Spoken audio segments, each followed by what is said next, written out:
From the most trusted names in local news, KDPG Sunday Edition. Good morning and welcome to the KDPG Sunday Edition. I'm Rick Dayton, sitting in for Stacy Smith and Ken Rice, who are away this week. Hurricane Maria, 2017's worst natural disaster on record, affected the Dominican Republic and Puerto Rico. The devastation in Puerto Rico historic. In addition to the fatalities and the catastrophic property damage, there were large portions of the electric grid that also were destroyed. And nearly a year and a half later, Puerto Rico and its people still continue to struggle to recover. Pittsburgh with many special ties to Puerto Rico. As KDKA's Christine Sorensen says, it's our charities and our corporate angels who are determined to rebuild the American Commonwealth. Ron Alvarado, CEO of Novus Group and a board member of Brothers Brother, along with Brothers Brother President Luke Hingson, are thankful for the continued support of Pittsburghers for the island of Puerto Rico. We have been working with people of Pittsburgh and KDKA going back over 40 years. So we have a long history of helping people together. It's been more than a year since Hurricane Maria badly damaged the island, and utility workers are still trying to get power back on in several neighborhoods. They haven't fully recovered from what was the strongest hurricane in the Western Hemisphere to hit U.S. land in decades. While Brothers Brother has helped out with various forms of aid for Puerto Rico, Alvarado is quite proud of one thing in particular. The only solar-powered emergency room in Puerto Rico, we put it there. It's in Jayuya. We did it through the funding of our brothers and sisters here in Pittsburgh. The solar power will allow doctors to help patients, even though the hospital still has an antiquated x-ray machine and a birthing room that's currently not able to be used. She shows me their birthing room, okay, which is closed because they don't have an air conditioner. The lack of air conditioning is also making it difficult for students to make it through a school day. This is Puerto Rico. And it was November. I'm sweating like a dog. They're dealing with it, you know. They're dealing with it probably better than I am as an outsider coming in. Despite the heat, storm damage, and everything else they've endured, the Puerto Rican people refuse to let it get them down. These kids, the resiliency of the Puerto Rican people, even when we went in January. Even though progress has been made to bring Puerto Rico back to the way it was, Alvarado says there's still plenty of work to be done. I can't accept that as the new norm. I can't. So I'm going to do everything I can to help, because I cannot sit back and not do anything. Christine Sorensen, KDKA News. Pittsburgh Pirates were right in the middle of the city's efforts to collect supplies and to raise money for Hurricane Maria victims. Their legendary Hall of Fame outfitter Roberto Clemente, one of Puerto Rico's beloved native sons.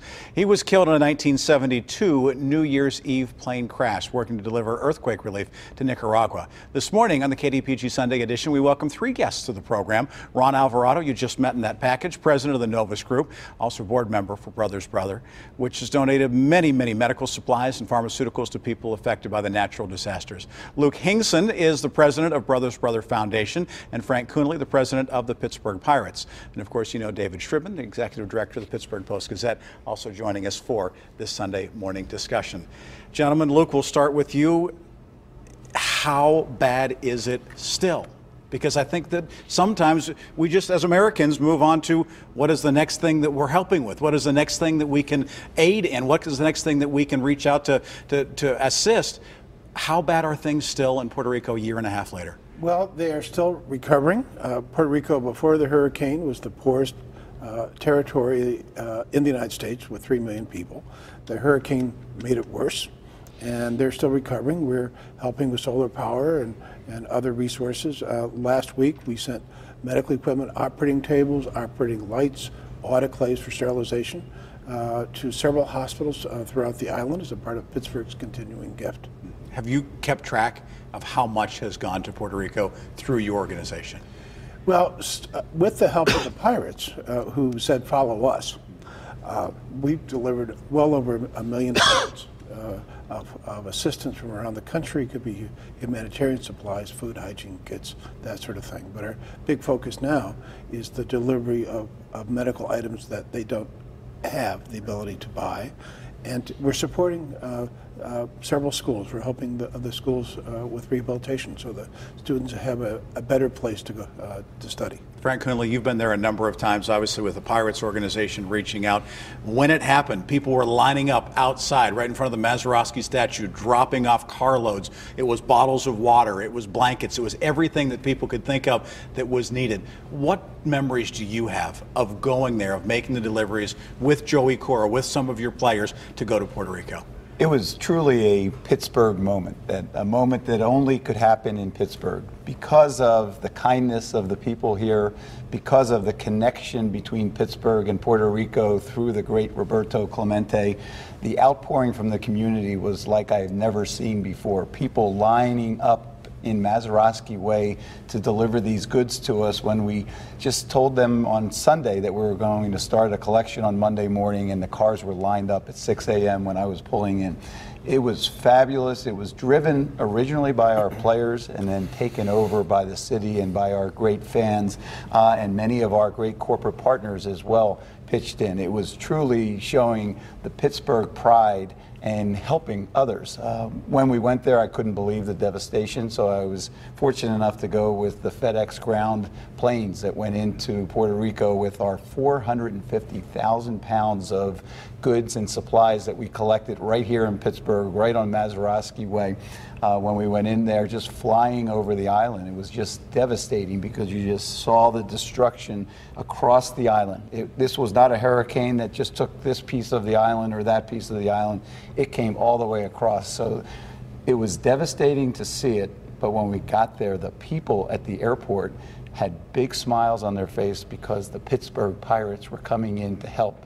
And when we had a lot of great moments. The governor was there to greet us. That was fabulous. But the workers at the airport, when we picked out some bags that we brought in that had Clemente jerseys and hats, Pittsburgh Pirates hats, and started passing them out to the workers, you couldn't imagine the smiles on their faces. They were so happy to see the Pittsburgh Pirates coming. Ron Alvarado is here as well. Ron, still the love for Clemente in your country. Oh, I mean, so Clemente is my hero. I mean, he's a hero. Throughout Latin America, he's certainly somebody that I live. You know, he said, if you have an opportunity to make a difference on this earth and you don't, you're wasting your time. And he was just so humble and so simple, but his words have a big impact of my life. But I think, you know, so I'm proud. I wasn't born and raised in Pittsburgh, but I'm a Pittsburgher, and I said this to the mayor recently. If there was any natural catastrophe, and this was even before Maria, knowing the Pittsburgh community, how we are, this is where I want to be. And Pittsburgh has stepped up. I mean, look at the Tree of Life. That was amazing. What we've done, Pittsburgh's done for Puerto Rico. Pittsburgh has done more for Puerto Rico than any other place in the world.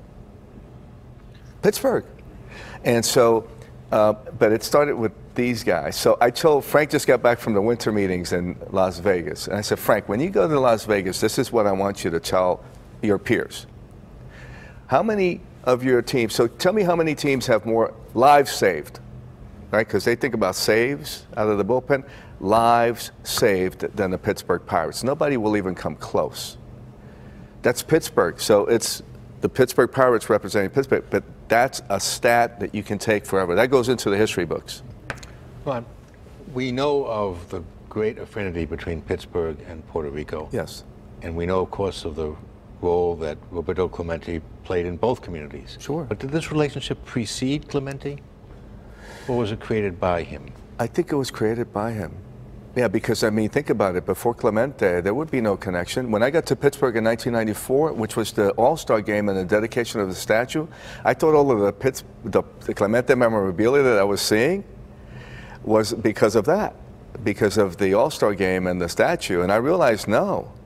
So I'm Puerto Rican. I mean, he was an icon in my household, and the day that he died, I never forget it. I was a young kid, but man, it was devastating. So I'm honored. One of the honors of my life is to know the family and to consider them my family. I go spend time with Vera. The Clementes are like my brothers, so it's real.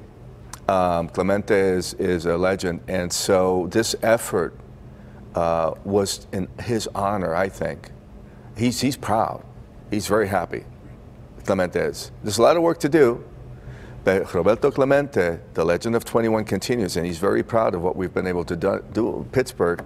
What are all of the Pittsburghers that are watching, that are Clemente fans, he is proud of what we've done here, and he loves this city, and thanks you. Frank, have you found, I suspect you have, that the adoration for Clemente spans generations? Many of your fans were born after the New Year's Eve episode, and they're still Clemente people, in part because I think the schools, when my daughter moved here, they all had to read a book before, in the summer before, and it was a book about Clemente. How have you kept that alive? The legacy lives, David. It is powerful. It's powerful here, and it's powerful throughout Latin America. So we work hard with the Clemente family and the Clemente Foundation.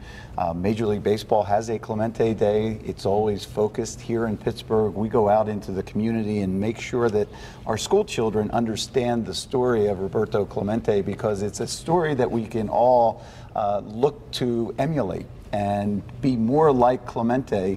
We teach our players it. I'll give you one story that 11 years ago, when I took a trip to the Dominican Republic as we were building our first academy there, and we're now in the process of building an expansion to that academy. We were checking out other teams' academy in the Dominican Republic.